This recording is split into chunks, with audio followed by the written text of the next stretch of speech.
paz do Senhor. Amém. E a paz do Senhor para nossos internautas que estamos assistindo pelo YouTube, pelo Facebook. Nós estamos dando início a mais uma aula da Escola Teológica de Preparação de Obreiros para a Obra Missionária do Rei Jesus. E nós estamos estudando sobre introdução bíblica, tá? Introdução bíblica ou introdução à Bíblia. E estamos estudando muitas coisas sobre a Bíblia, esse livro inesgotável, esse livro que não tem fim, esse livro que é orgânico, vivo. Então, estamos estudando sobre a questão da leitura bíblica, né? Como devemos ler a Bíblia, né? Então, a gente ficou semana passada na página 12 da apostila, e vamos dar sequência agora. A gente parou aqui, eu vou ler todo o texto, leia a Bíblia toda. Então, como eu estava falando, muitos leem a Bíblia para se mostrar, para dizer que leu. Outros leem para bater recorde, para dizer que leu várias vezes, tá? Então não há nenhuma virtude nisso. A virtude vai estar quando você lê a Bíblia para se enriquecer no seu interior e também dividir essa riqueza com outras pessoas que não têm o conhecimento. Aí há virtude nisso, há poder nisso daí. Então devemos ter esse compromisso de ler a Bíblia toda, porque você vai estar conhecendo Jesus desde a unha do pé até o fio do cabelo, tá? É a Bíblia toda, é aquilo que Deus deu para a gente, a porção terrena para a nossa alma, para a nossa vida, é a Bíblia. Então devemos ler a Bíblia. Nós estamos também sobre os livros apócrifos, que são os 7 livros da Bíblia católica, que foram acrescentados, que são mudos, pseudos apócrifos, que quer dizer livros mudos, tá? Que foram colocados no período intermediário, interbíblico, e que não foram inspirados por Deus. Tem histórias bonitas, relatos verdadeiros, mas não foram inspirados por Deus, tá? Falei sobre inspiração, é quando o homem recebia de Deus e escrevia. Inspiração, tá? Falamos sobre isso aqui. Então os 7 livros a mais da Bíblia Católica não são inspirados, eles são apenas livros históricos que nós também não podemos usar, porque existem alguns acréscimos, algumas fantasias também, tá? Então a Bíblia aprovada pelo nosso Senhor Jesus Cristo foi essa que nós temos em mãos, que é de Gênesis a Malaquia, tá? E ele aprovou isso em Lucas, o Evangelho 24, 44, quando ele disse: convinha que se cumprisse aquilo que está escrito acerca de mim no livro da lei, né? No livro dos Salmos e nos profetas. Ele falou as 3 divisões da Bíblia do Antigo Testamento, que é a Torá, a lei, os profetas e os Salmos, tá? Então Jesus ali dá o carimbo, deixando bem claro que esses livros que nós temos é o ideal. Ele comprovou, ele assinou e carimbou ali o Antigo Testamento que nós temos em mãos, tá? E agora naquele momento ele estava vivendo o Novo Testamento. Então hoje a gente vai estudar sobre a questão de ler a Bíblia toda. Então aqui diz assim: é a única maneira de conhecermos a verdade completa dos assuntos tratados na Bíblia, visto que a revelação de Deus é o quê? Progressiva. Ela é sempre crescendo, sempre assim, né? Podemos ler a Bíblia toda, porém jamais a compreenderemos toda, pois sendo a palavra de Deus como ela é infinita. Não há ninguém no mundo que esgote a Bíblia, nem mesmo as mentes mais férteis. Todos nós sempre seremos alunos, tá? Perdão.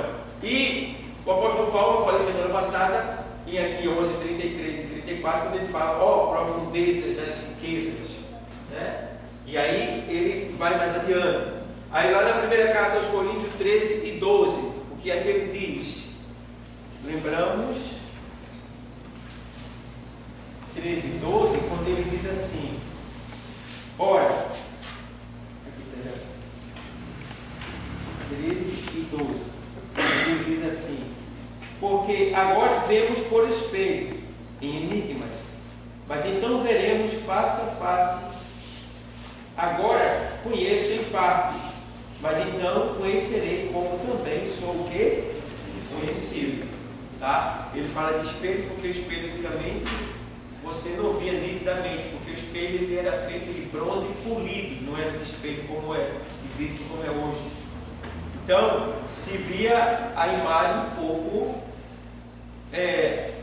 ofuscada, e Paulo usou esse ponto para dizer: ó, agora eu conheço Deus como se eu estivesse olhando em um espelho, né? Mas eu sou conhecido dele nitidamente, mas vai chegar a hora que eu vou conhecer Ele como sou conhecido dele.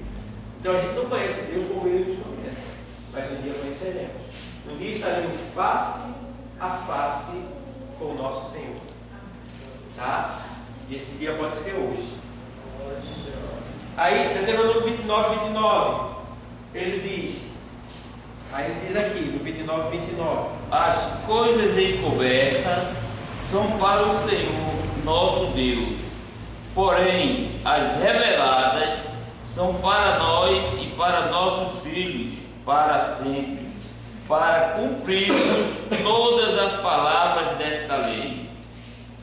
Então aqui em Deuteronômio 29, 29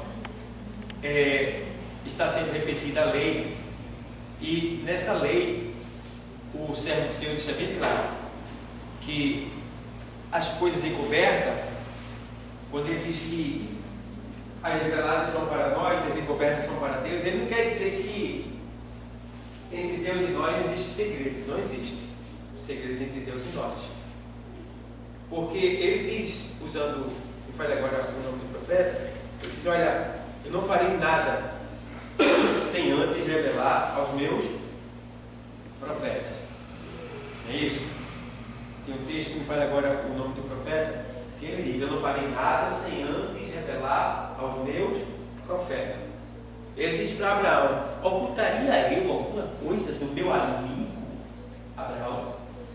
Então Deus não tem segredo com nós, a gente não, mas se a gente for fiel a Ele, se a gente tiver intimidade com Ele, tá? Por isso que muitas vezes você vê os profetas revelando coisas que ninguém imaginava que jamais eles revelassem.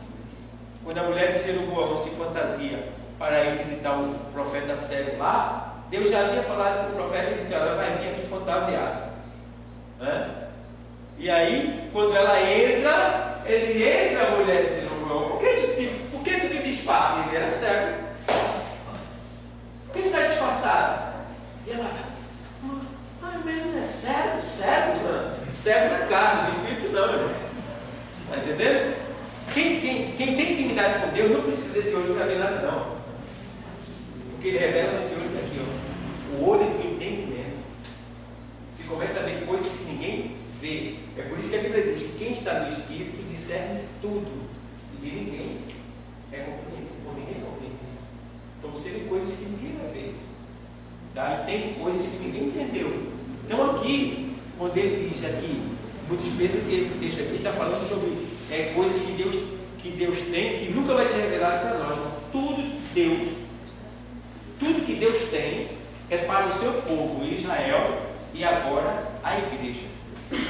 Tá? Então, o que estava revelado era para Israel. Tá? Revelado.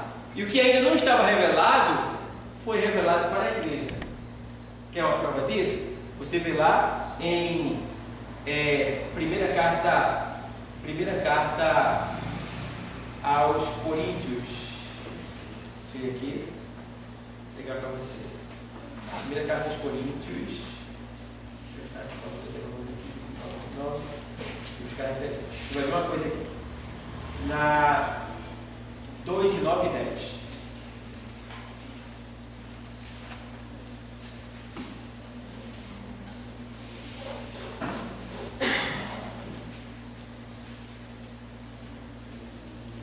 Primeira carta aos Coríntios 2, 9 e 10 diz assim: Mas, como está escrito, as coisas que o olho não viu e o ouvido não ouviu e não subiram ao coração do homem, são as que Deus preparou para os que o quê? Não. Quem ama o Senhor aqui? Glória a Deus. Está dando já para entender um pouquinho, né? Vamos lá, vamos entrar mais um pouquinho.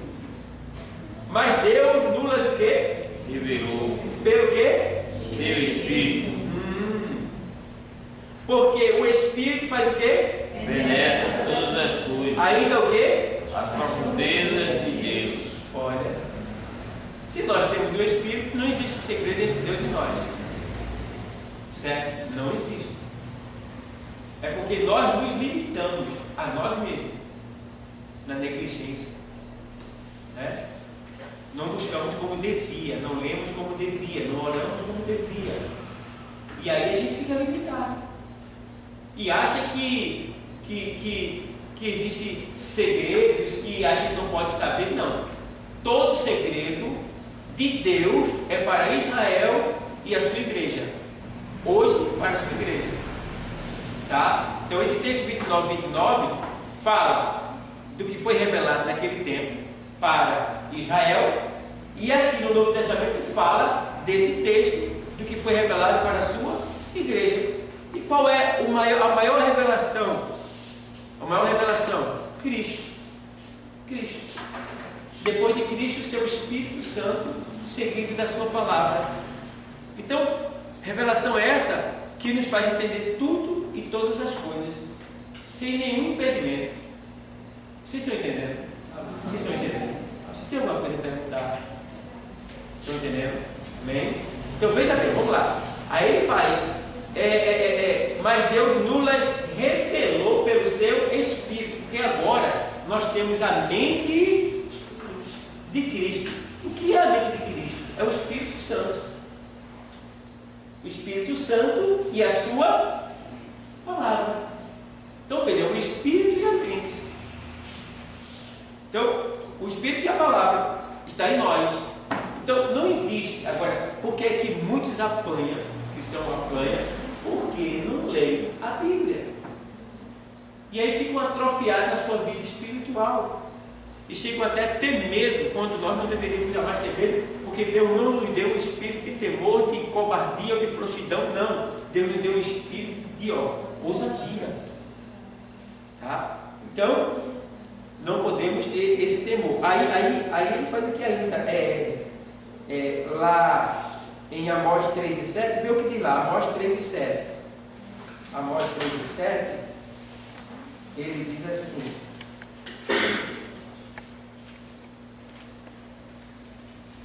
certamente o Senhor Jeová não fará coisa alguma sem ter revelado o seu quê? Segredo aos seus servos, os profetas. Era esse versículo que eu estava falando, não me lembrava o nome do profeta. Era Amós, tá? Amós 3:7. Então, ele diz aqui, ó, certamente o Senhor Jeová não fará coisa alguma sem ter o quê? Revelado o seu segredo, ó, o segredo de Deus sendo revelado a quem? Aos seus profetas, tá? Aos seus servos, os profetas, certo, pessoal? Então, a gente vê aqui Deus revelando aos seus profetas, porque o sacerdote, ele recebia do povo, e entregava para Deus, e os profetas recebiam de Deus e entregavam para o povo, certo? Aí Deus está dizendo aí, ó, eu não farei nada sem antes revelar o meu segredo aos meus. Que coisa linda. Está vendo?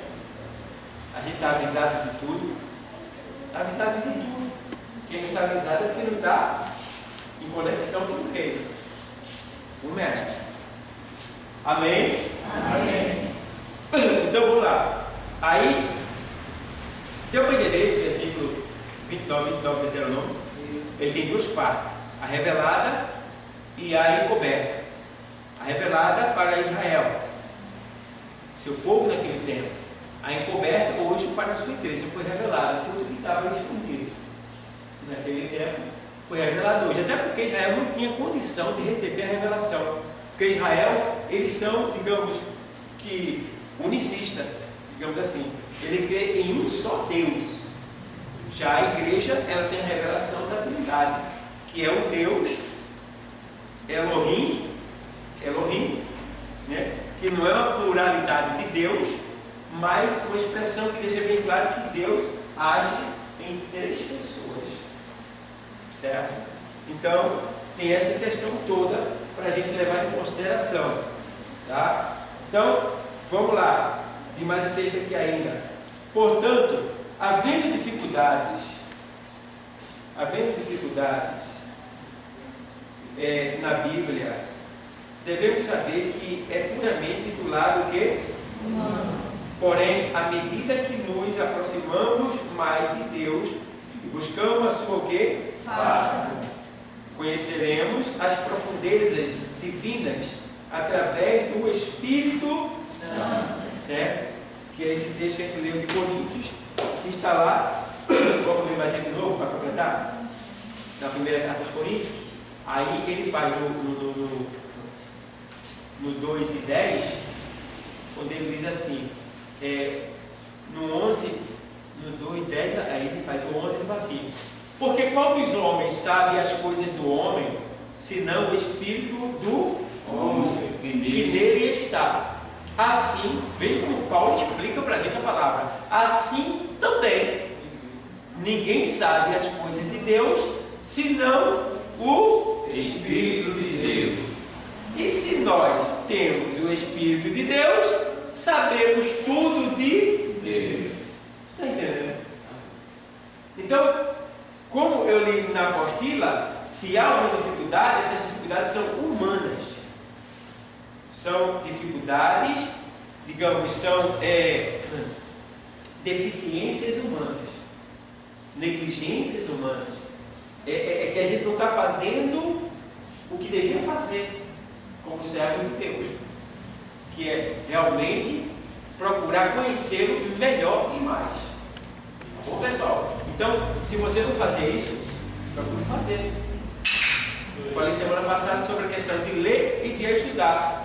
Hoje eu quero ler a Bíblia, não tenho conseguido ler, mas eu tenho estudado bastante. Mas já li ela. Li ela e hoje eu sei de muitos textos, eu posso esquecer o capítulo, até o versículo, mas eu tenho um texto na mente. Quando eu tenho dificuldade, eu pego o texto e vou ali na concordância e acho. Mas está lá dentro. Então, é muito importante você ler, porque você fica com armas dentro de você para combater toda e qualquer situação que se levanta contra você, no sentido de tentação, no sentido de provação religiosa, teológica, sistemática. Então é muito importante, tá? Nós somos um povo separado, um povo diferente, um povo exclusivo, propriedade peculiar de Deus. Você é muito especial. Se valorize, dê valor a você mesmo, tá?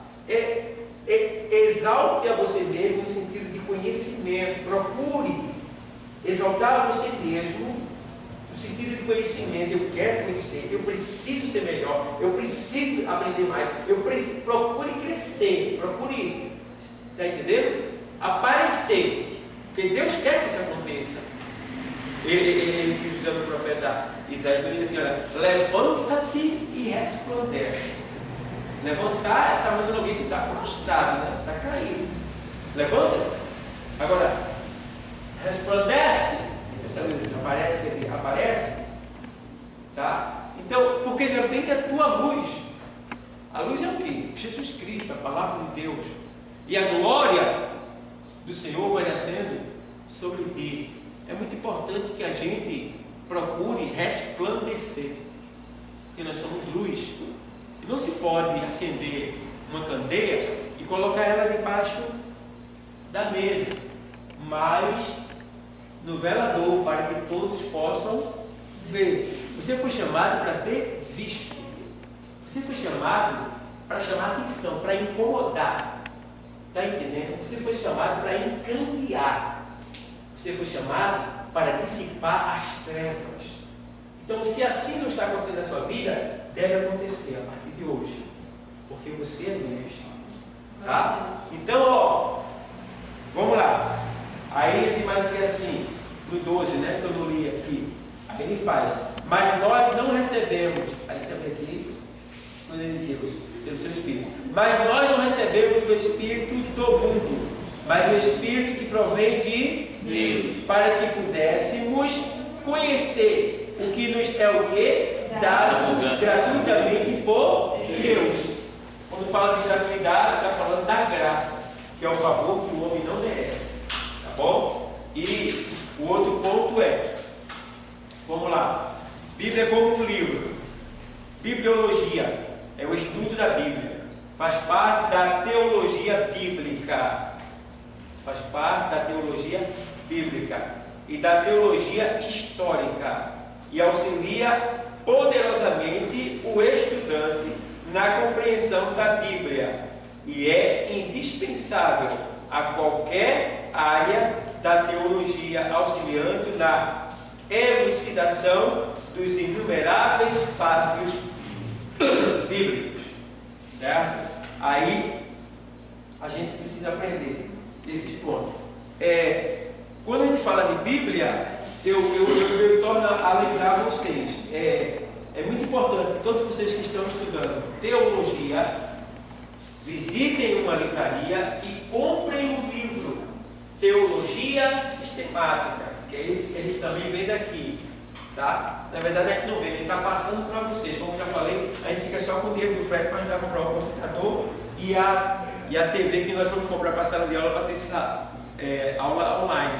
Mas é muito importante que você tenha esses livros para lhe auxiliar no conhecimento. Por exemplo, eu tenho o de Teologia Sistemática. Esse aqui já acabou, veio só 10, desse já levaram. Teologia Sistemática é a Bíblia, né? É ele explicando aqui a Bíblia no sentido sistemático. Aí ali ele vai abordar. A Bíblia fala sobre os anjos, ele vai trazer a doutrina dos anjos, quem são os anjos, como surgiram, né? O serviço dos anjos, os anjos bons, os anjos maus. Então ele vai falar sobre a doutrina dos anjos, vai falar sobre a doutrina do Espírito Santo, para a crentologia, vai falar sobre a doutrina do pecado, a mateologia, vai falar sobre a doutrina vai falar sobre a santidade, a santificação, vai falar sobre a doutrina do homem, vai falar sobre a doutrina do diabo também, tá? E vai falando. É muito importante que você tenha esses auxílios para você se guiar dentro da Bíblia, ter um conhecimento mais aprofundado. Nós temos aqui Guia para a Batalha Espiritual. Tem livros que você pode comprar e que vai falar sobre batalhas espirituais. Nós temos aqui um dicionário de grego e português do Novo Testamento. É muito importante, tem que ter, para saber os originais de grego, como foram escritos. Porque algumas palavras, elas têm alteração, não de conteúdo, mas no sentido linguístico. Por exemplo, vou explicar para vocês. Romanos 8, primeiro. Aos Romanos 8, primeiro diz assim: portanto, agora, nenhuma condenação há para os que estão em Cristo. Este é o original. Mas algumas Bíblias têm uma alteração para nos ajudar. Aí diz assim: portanto, agora, nenhuma condenação há para os que estão em Cristo. Aí o acréscimo é: que não andam segundo a carne, mas segundo o Espírito. Essa parte não tem no original, foi acréscimo, mas para nos ajudar, certo? A entender. Porque os autores, os escritores, às vezes eles facilitam para a gente entender. Então tem algumas letras na Bíblia aqui que você vai ver que elas são diferentes uma da outra. Aquilo ali foi um acréscimo para nos ajudar a entender melhor aquele texto, aquele verso ali. Vocês estão entendendo? Muito bem. Então vamos lá. Esse livro de autoajuda, por exemplo, eu tenho aqui Teologia do Espírito Santo. Muita coisa sobre o Espírito Santo. A gente tem aqui. Eu tenho aqui as grandes doutrinas da Bíblia, é um livro sistemático também, tá? Eu tenho aqui o dicionário da Bíblia Almeida, muito bom também. Eu tenho aqui Declaração de Fé, R$15 esse livro, muito bom esse livro, tá? Eu tenho aqui o Manual de Tempos, Costumes e Costumes Bíblicos, muito bom. saber como era a cultura, as vestes, a comida, tudo. Aqui ele vai mostrar a cultura daquele tempo, né? Eu tenho aqui de Adão a Jesus, um panorama de vários versículos da Bíblia, de Adão até Jesus, tá? Eu tenho aqui a Bíblia na linguagem de hoje, porque tem textos e linguagens que eu não entendo nessa. Eu pego e vou ler o mesmo texto nessa, aí eu começo a entender porque esse aqui está explicado na linguagem de hoje, não na linguagem erudita bíblica, tá? Eu tenho aqui uma coleção, os evangelhos, explicado, versículos, né? Explicados, são coleções, né? Eu tenho aqui o interlinear, que é a tradução da Bíblia no Novo Testamento em grego, tá? Isso aqui é o grego koiné. Isso aqui é muito usado pelos seminaristas. Eles cobrem isso daqui da gente quando a gente faz a faculdade. Tá? Então, é muita coisa que a gente tem e vários tipos de Bíblia de estudo aqui. Tem alguns aqui e outros em casa. Tem que ter isso para você poder saber, né, o que você está estudando, para você ter uma certeza, ver o pensamento de cada tradutor, de cada escritor, tá? Para você poder, quando estiver ministrando a palavra, você ministrar com ousadia, com certeza e convicção. Isso é muito importante para todo mundo que deseja crescer no conhecimento da palavra e que deseja levar a palavra de Deus adiante. E vocês são essas pessoas que devem procurar se aprofundar o máximo possível e investir no ministério de vocês. Eu dou glória a Deus que esse ministério que fez aqui, essa turma de alunos, eles investiram muito, têm investido muito no conhecimento da palavra, tá? A gente nunca teve uma turma como vocês, que compram livro, que aprendem e tal. Então, isso é muito bom a gente ver que vocês estão crescendo. E não estão só crescendo dependendo só de nós. Porque na medida que vocês compraram o livro, não compraram para o telestante, até compraram para ler, né? Então, aqui e ali você vai lá e pega o livro e vou ler umas 4 folhas dele, entendeu? Então assim, eu tenho uma estante lá, eu vou lá, eu quero ler sobre fé. Aí eu tenho vários livros, vários escritores sobre fé. Vou ler isso aqui. Aí vou lá no índice, tem uma fé e leio todo aquele tema. Aí eu dissolvo e uno aquilo que eu estou lendo sobre fé na Bíblia.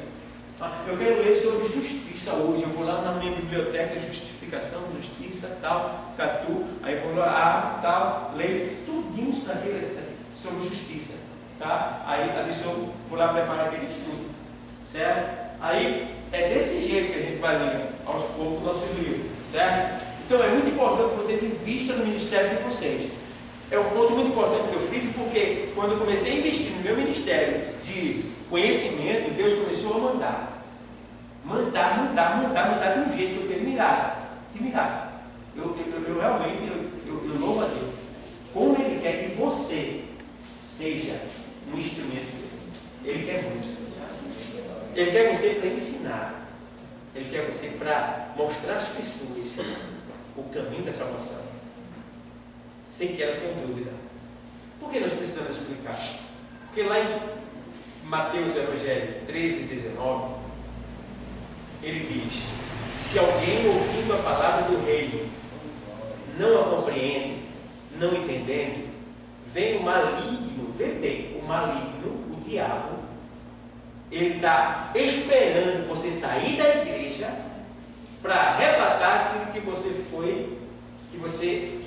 foi semeado no seu coração. Veja bem, nesse texto está explicando isso.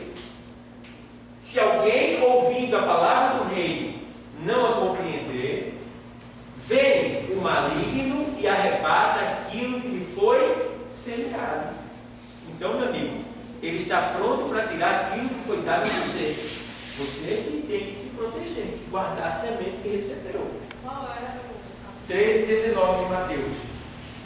Então, é muito importante que você tenha isso. Então vamos lá. Neste tópico, procuraremos apresentar alguns temas que nos serão muito úteis na compreensão do estudo e leitura bíblica. Não é o nosso objetivo trazer todos os assuntos referentes a matérias aqui estudadas, né? já que estamos tratando de alunos, né? Mas procuraremos, à medida do possível, abordar alguns itens que nos ajudarão no estudo e no conhecimento da Palavra de Deus. Muito bem, vamos ver a estrutura da Bíblia. A Bíblia divide-se em o quê? Novo Testamento, tendo ao todo 66 livros, tá? Sendo 39 no Antigo Testamento e 27 no Novo Testamento. Esses 66 livros foram escritos no período de quantos séculos? 1600 anos, tá certo? E tiveram cerca de 40 autores, tá? Eis aí um dos milagres da Bíblia, pois esses escritores pertenciam a mais variadas profissões e atividades.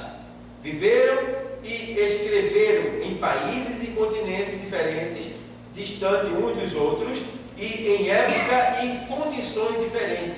Nisso vemos prova de que apenas um os dirigia no registro da revelação divina. Quem era ele?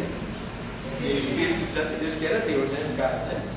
A palavra testamento vem do grego diatek, significa aliança, conserto, testamento, tá? Então, quando a gente chama a Bíblia de Velho Testamento, não é certo. A gente pode chamar de Antigo Testamento ou Antiga Aliança. Não é bom chamar de velho, porque toda a Bíblia era nova. Ainda que a aliança passada ela já foi cumprida, mas ela não deixa de ser viva, tá? Não deixa de falar conosco nos seus ensinamentos, porque o antigo ele é um negativo e o novo é a revelação, tá? Então, diz aqui assim, conserto ou testamento, isto é, documento contendo a última vontade de alguém quanto à distribuição de seus o quê? Bens após a morte. No Antigo Testamento, o termo real usado no grego é berit, que significa apenas conserto, tá? Já no Novo Testamento, o termo usado é diatek, que quer dizer testamento, tá bom? Então, o Antigo Testamento, este nome foi aplicado aos primeiros o quê? Livros da Bíblia. Por Tertuliano e Orígenes, tá? Foi escrito originalmente no idioma o quê? Hebraico. Com exceção de pequenos trechos escritos em Aramaico. O aramaico foi a língua que o povo de Israel trouxe quando esteve aonde? No exílio. Seus 39 livros subdividem-se em 4 grupos. Então veja bem, no cativeiro babilônico a língua que imperava era o aramaico, tá? O aramaico. Depois veio o hebraico, que estava um pouco esquecido. Aí vem o latim e depois o grego. Então imperava lá o aramaico, tá? Aí vinha um pouco do hebraico. Mais adiante vem o grego e o latim. Então esses 4 idiomas. Jesus ele era poliglota. Ele falava todas as línguas, tá? E essas 4 línguas influenciaram na tradução da Bíblia, tá? No nosso caso, do Novo Testamento, o grego teve uma grande influência, porque o grego já tinha, no tempo dos romanos, já tinha influência do latim e tinha influência da Grécia. Então o grego era a língua mais falada do comércio naquele tempo. A segunda língua era o aramaico. Ele não deixava também de falar o hebraico e a origem dos romanos que vem do latim. Então esses 4 idiomas eram usados no tempo bíblico. Mas o que mais imperou na tradução do Novo Testamento foi o idioma grego, tá? Então a nossa tradução vem do grego, tá bom? E quando se fala de grego, existem 2 gregos. Existe o grego clássico e o grego comum. É como se eu estivesse falando assim: existe o português explicado e existe o português maduro, tá? Então o grego clássico da elite e o grego comum, que era o koiné, que é aquele que eu mostro para vocês, o koiné, que é o grego comum, que foi criado por Alexandre o Grande. Ele criou o grego para que o povo se comunicasse de maneira exclusiva na sua administração, no seu reinado. Vocês estão entendendo? Amém. Pronto. Então, aqui a gente vê que este nome foi aplicado aos 39 livros da Bíblia, por Tertuliano, de origem. Foi escrito originalmente no idioma hebraico, com exceção de pequenos trechos escritos em aramaico. O aramaico foi a língua que o povo de Israel trouxe quando esteve no cativeiro no exílio babilônico. Seus 39 livros dividem-se em 4 grupos. Aí vem lei, São Paulo, a gente estudou sobre isso aqui. Quais são os 5 livros da lei? Sem ler aí, quem sabe dizer?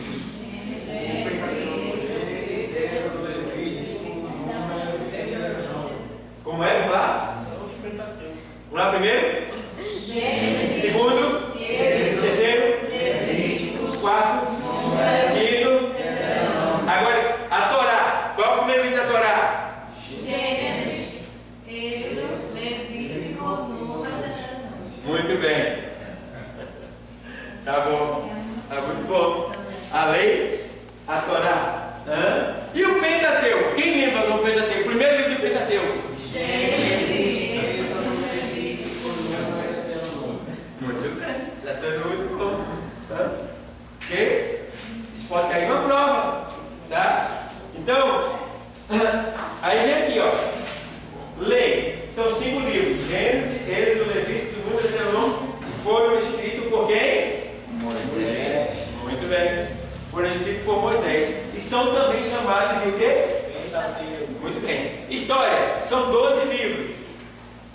12 livros. Tá? Aí são Josué, de Josué a Esté.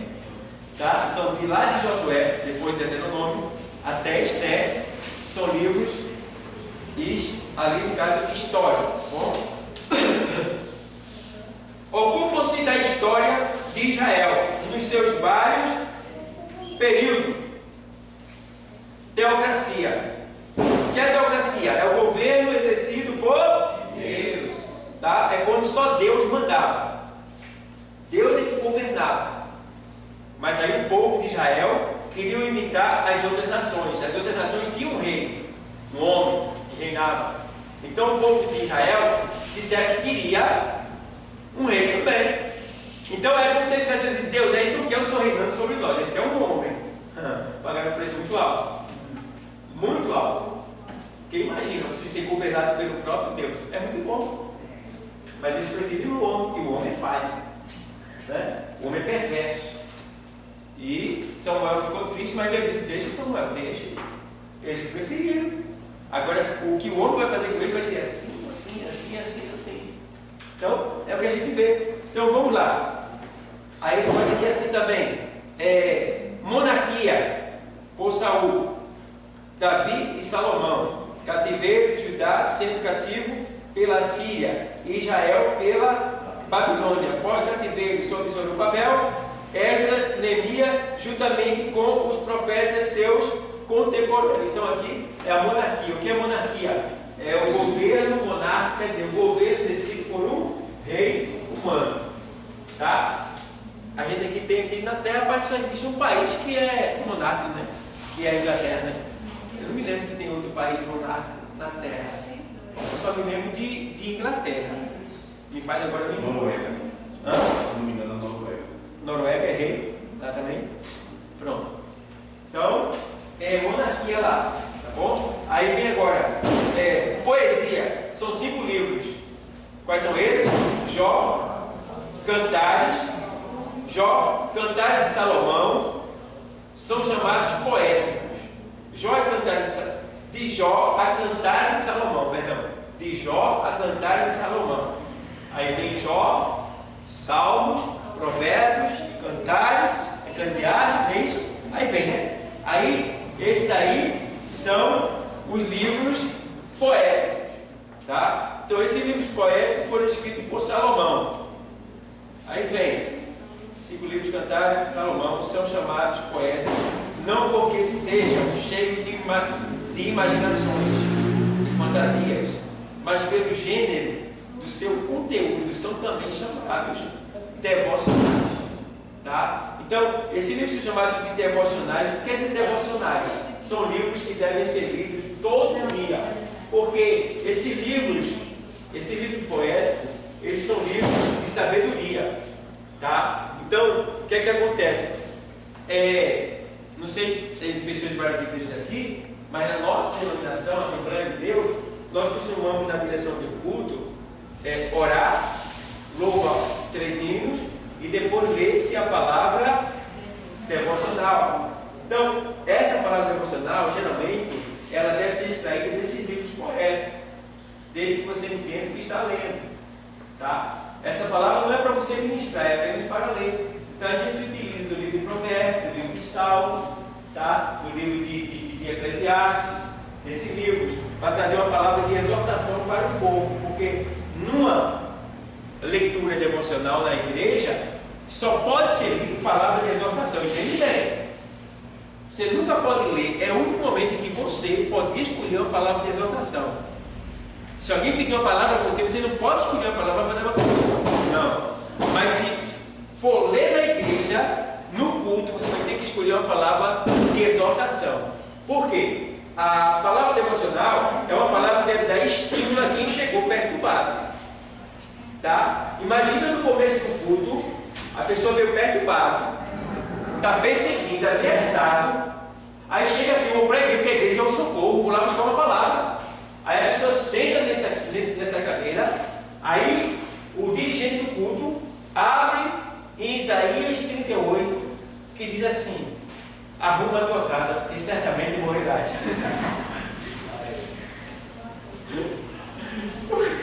O cara já no pique já. Quer uma palavra de conforto? Uma palavra de conforto?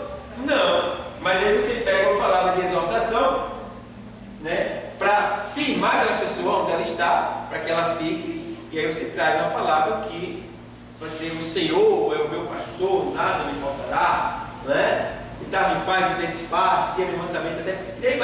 Tem várias palavras de exortação nos salmos, tá? Então, ler uma palavra que venha dar ânimo à pessoa, que venha alegrar a pessoa, para que ela sinta estímulo de ficar. Porque senão essa pessoa que chegou vai se levantar e vai sair mais doida ainda pelo caminho.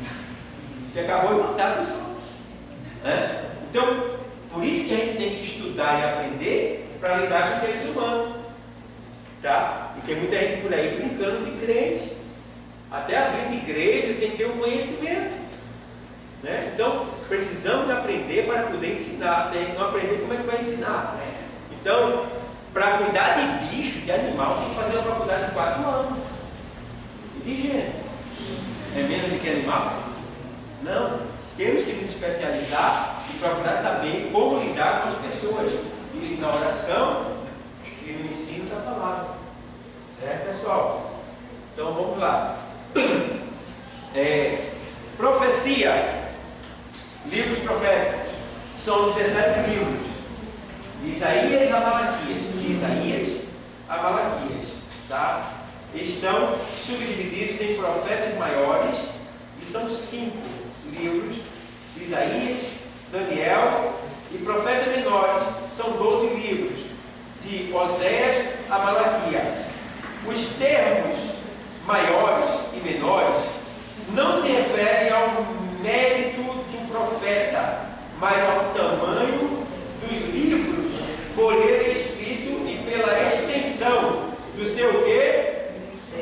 Do seu quê? O Novo Testamento foi escrito no idioma o quê? No idioma o quê? Grego.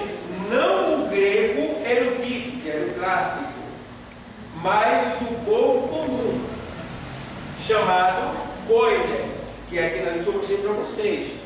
Tá? É composto de 27 livros que estão classificados em 4 grupos, conforme o assunto a que pertence. Bom, biografia, é muito importante isso aqui. Livros biográficos. Biografia são 4. E são o quê? Os 4 evangelhos. Descrevem a vida terrena do Senhor Jesus Cristo e seu glorioso ministério, Os 3 primeiros evangelhos são chamados, já disse aqui, de o quê? Sinóptico. Devido ao paralelismo que há entre eles. Ou seja, os 3 primeiros evangelhos, Mateus, Marcos e Lucas, são chamados de sinóptico. O que quer dizer sinóptico? Quer dizer a mesma visão. O que um narra, o outro também narra. O que eu acho importante nessa narração? É que eles não narram igualmente. Mas pelo fato de eles não narrarem igualmente, eles completam uma palavra. Porque o que faltava na narração de um, tem passando na narração do outro. Aí se conecta e a gente começa a entender. Então, sinóptico quer dizer evangelhos que têm a mesma visão. Os fatos que aconteceram em um foram escritos por um, foram escritos pelos outros também. Já o evangelho de João não é o evangelho sinóptico, tem a mesma visão dos outros 3. Porque João, ele era mais íntimo do Senhor. Alguns costumam dizer que João era o discípulo amado do Senhor. Não. Tá? Alguns dizem que João era o discípulo que Jesus mais amava. Não, eu costumo dizer que João era o discípulo que mais amava o Senhor. É diferente. Porque enquanto todos iam embora, João ficava com ele a noite toda. É por isso que João tem revelações.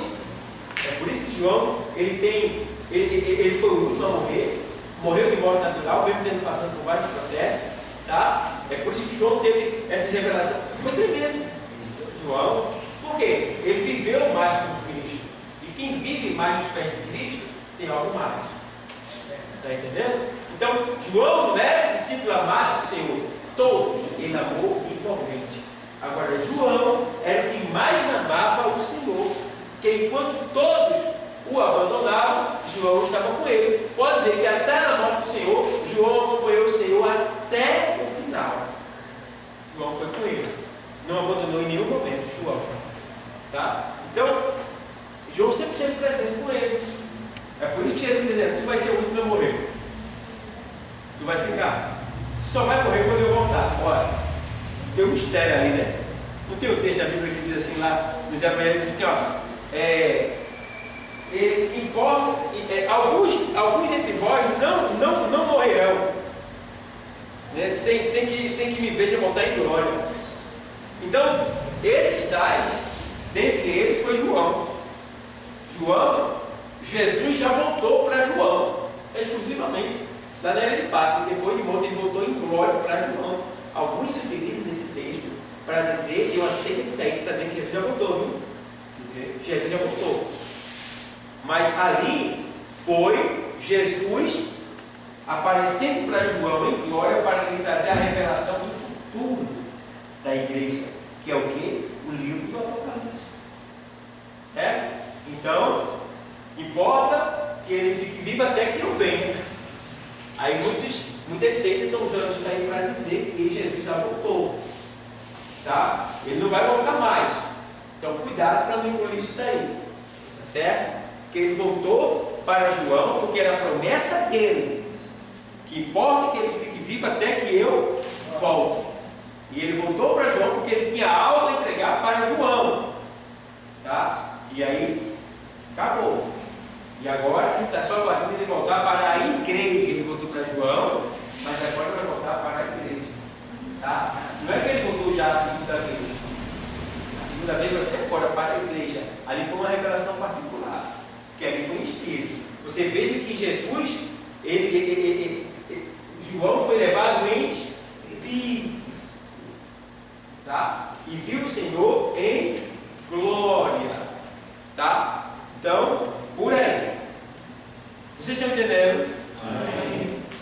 Se ficar dúvida, pergunta, tá? Porque com a pergunta de vocês até eu aprendo. Se eu não souber responder, eu respondo na semana que vem. Então, vamos lá. Então, os 4 evangelhos, não é isso? Aí são chamados de sinópticos devido ao paralelismo que há entre eles.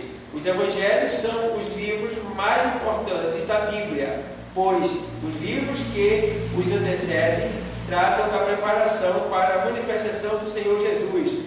E os demais são o quê? Edificação da doutrina de Cristo. Está no meio. Tá? Todos os livros antes é uma preparação. depois do Evangelho é uma explicação. Tá? Então, o livro mais importante para nós é os 4 Evangelhos. Toda a Bíblia é importante, mas os 4 Evangelhos é muito importante para você ler, porque você vai poder provar o que Jesus fez. E existem revelações e palavras ali que Jesus passa para a gente que é tremendo, né? Coisas que você vê Jesus falando do rico e do mendigo. Quem poderia contar uma história daquela para que a gente pudesse acreditar sem nenhuma interrogação? Só Jesus. Que ainda que alguém tivesse tido uma revelação daquela, mas alguém teve a revelação dele, ninguém sabe se é verdade, mas foi Jesus quem falou que existe o Hades, e aquele homem está lá no Hades, ardendo de chão, e contou a história dele. Aí a gente vê aquele texto que eu li há pouco tempo, de Lucas 24, 11 até o 26, que fala sobre o espírito imundo que tem saído do homem. É Jesus revelando o que acontece com o espírito que saiu de mim e de você. Todos nós temos um espírito imundo. Esse espírito foi expulso quando nós aceitamos Jesus Cristo. Mas esse espírito foi embora, mas ele quer voltar para essa casa de novo.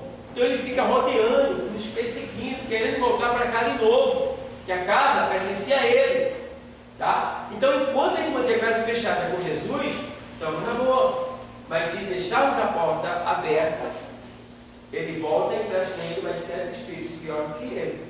Então temos que ter cuidado. Não pense que o que se faz em oculto está em oculto. Está em oculto para o pastor, para alguém físico.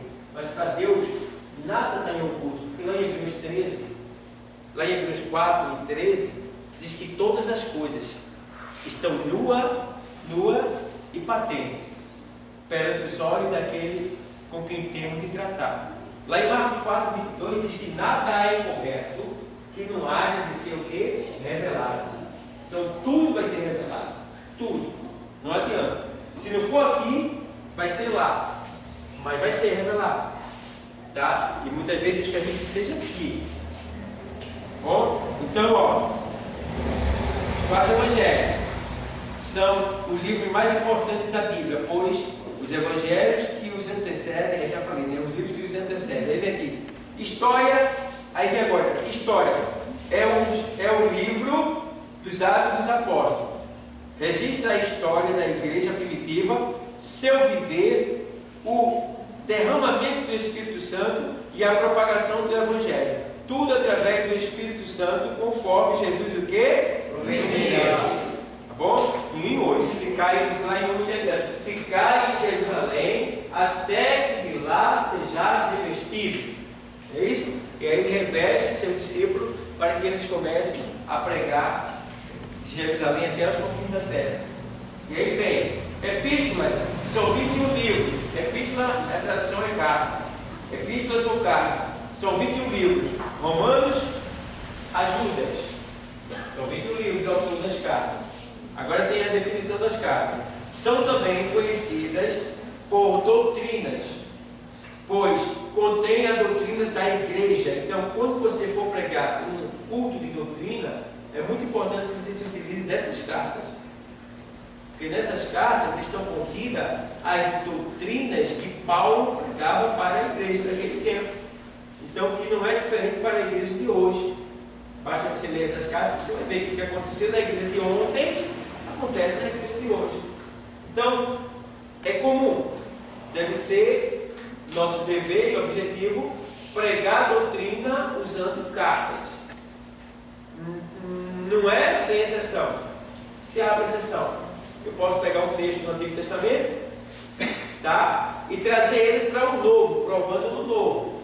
Se for um culto de doutrina, eu não posso pegar uma palavra do Antigo Testamento e fazer dela doutrina. Mas se eu pegar uma palavra no Antigo Testamento e parafrasear o texto do Novo Testamento, por exemplo, lá em Deuteronômio 8:3 fala: nem só de pão viverá o homem, mas de toda a palavra que sai da boca de Deus. Jesus diz isso lá em Mateus 4. Então há um parafraseamento do Antigo com o Novo. Dali eu posso usar o tema, o alimento da palavra de Deus, algum tema relacionado à palavra de Deus, e vir do antigo com base no novo, mas com muito cuidado. Não deve ser como muitos traídos.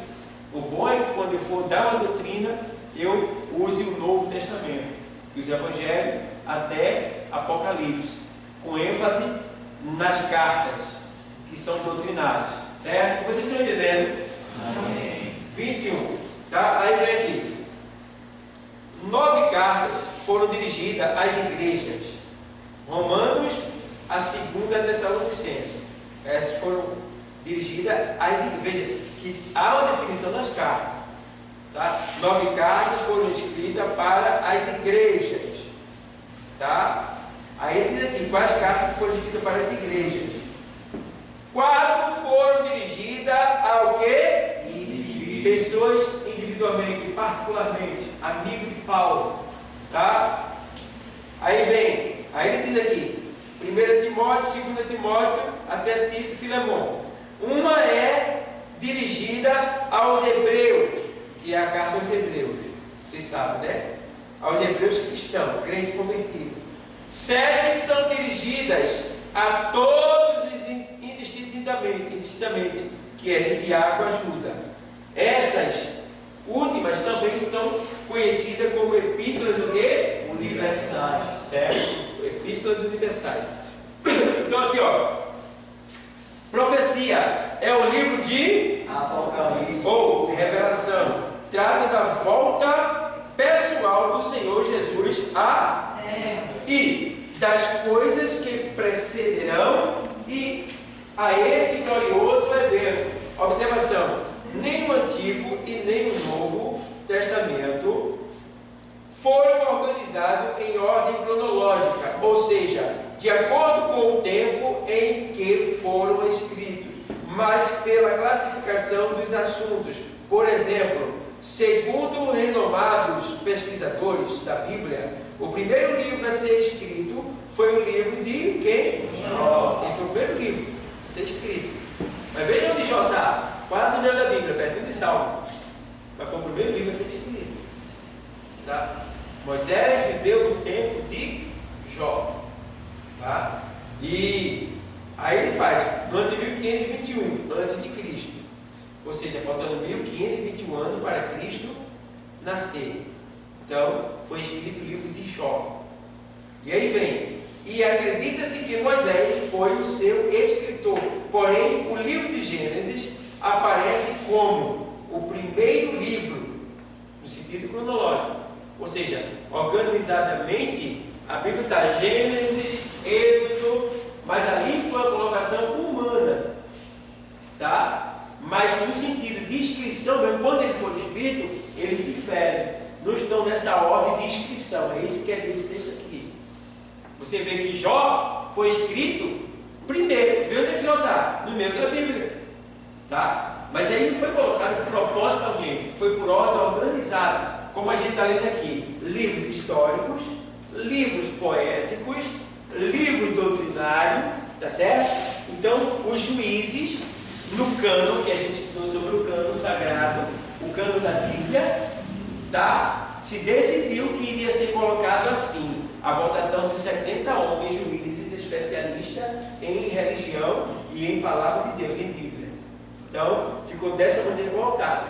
Mas se você pegar uma Bíblia judaica, ou uma Bíblia cronológica que já tem, você vai ver os livros organizados de acordo com o tempo que ele foi escrito. E os capítulos e versículos também foram colocados para ajudar o todos. Já foi agora, no ano de 1500, né? Para cá, 1500 anos depois de Cristo, foi que foi colocado o que a gente estudou sobre isso também, né? Que é o versículo de capítulo, a divisão dos versículos de capítulo, para que facilitasse mais a nossa leitura. É o que facilitou muito para a gente. E os judeus até se aproveitaram disso aí também. Pegaram o bigu, como diz a história, para poder usufruir, porque ficou muito bom ler a Bíblia com capítulo e versículo, quando antigamente não tinha isso. Aí você não poderia dizer Isaías 53, você iria ter que dizer, no livro do profeta Isaías está escrito, agora tem que ir, olha aqui que luta, viu? Mas com capítulo e versículo ficou legal. Então, graças a Deus. Então, a gente vê que primeiro dá origem de todas as coisas. Todas as coisas. O tema central da Bíblia parou aqui. Então, pessoal, vocês têm alguma pergunta a fazer? Está todo mundo absorvendo direitinho? Alguma dúvida no ar? Não tem? Menino, vocês estão gastando. Hã? O Novo Testamento também foi cronologicamente, foi colocado primeiro. Foi.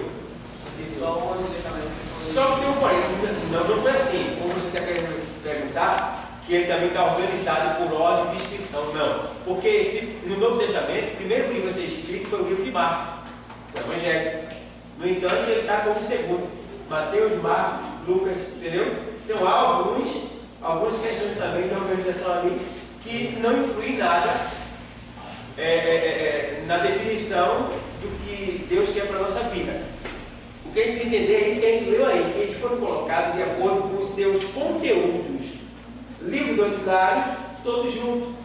Livro de revelação, livro de profeta, todos juntos, entendeu? Aí é por isso que dá a impressão mostra que eles não estão organizados tipo cronologicamente, no tempo em que eles foram escritos de acordo com a data, tá? Mas que eles estão ali por questão de organização no sentido sistemático, que é o sentido temático, do assunto. Está entendendo?